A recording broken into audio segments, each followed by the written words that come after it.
Yan guys, JM Moto po ulit. Ngayon guys, yung video na gagawin ko, ipapakita ko dito yung wiring diagram ng Night 3 Pro na gumagana yung stock horn. Yan, di sa diagram ko na to, ay papakita ko sa inyo paano yung connection ng mga wirings natin, yung mga devices natin na pag gusto mong gumana yung stock horn, gagana, at gusto mo rin gumana yung Night 3 Pro, gagana din.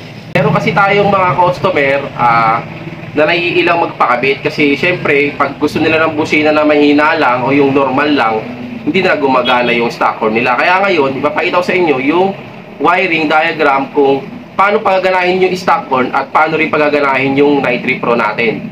Yan, panoorin nyo ito guys, simulan na natin. Yan guys, ito na yung pinaka schematic diagram nya.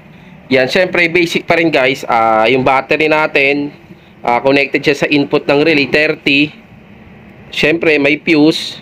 Tapos yung trigger pa rin natin magagaling to sa existing line ng stock horn. Yan, 85, 86, nakakabit siya sa coil. Pwede siya magbaliktaran. Tapos ngayon yung output na natin ngayon na 87, pupunta na siya ngayon sa switch.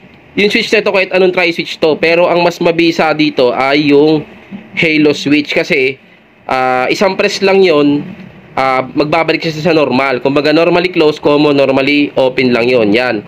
Dito, nilagay ko dito guys, sa normally open, yung stock horn.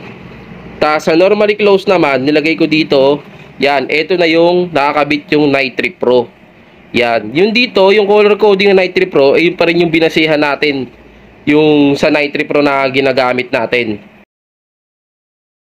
Yan. Yan, diba? Yan.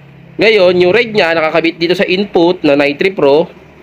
Tapos yung output niya na blue, brown, ayun yung sa loud horn, na dalawang loud horn natin na PIA horn. Yan. Kabilaan siya, yung output niya isa na brown, yung isang output niya rin na blue. Tapos ngayon, yung isang side lang ng pin ng PIA, ground lang din. Pati yung sa kabila, ground lang din. Yan, gano'n lang siya sa kasimple. Yan, ito yung pinaka ano niya yung sistema niya Once na nag-output na to, sa normally close, syempre shorted na agad yan. Yan, kumbaga yung normally close niya, pag naka normally close na mode siya, pagka pindot mo ng busina mo ng motor mo, tutunog na yung nakakabitan na Night 3 mo, yung sa mga loud horn mo. Yan, pag nag-press ka na lang ulit, pag dumating naman sa normally open, pag press mo ng busina mo, syempre tutunog yung stock horn mo. Yan, ganoon lang siya kasimple. Parang same lang siya ng original na nag-install ka ng Night 3 Pro na loud horn ng output mo, pero kaya lang naman naging dalawa yan kasi ginamitan mo na siya ng switch. Kumbaga ito yung pang divide mo sa dalawang klase ng busina Yan, ganyan na ganyan lang, basic na basic lang. Yan, 87 yan, pupunta lang sa halo switch. Kung saan mo ilalagay yung stock, kung saan mo ilalagay yung Night 3, mamili ka lang sa dalawang line, kung sa normally close or sa normally open. Yan, ganyan lang siya kasimple guys, napakadali lang yan. Yan.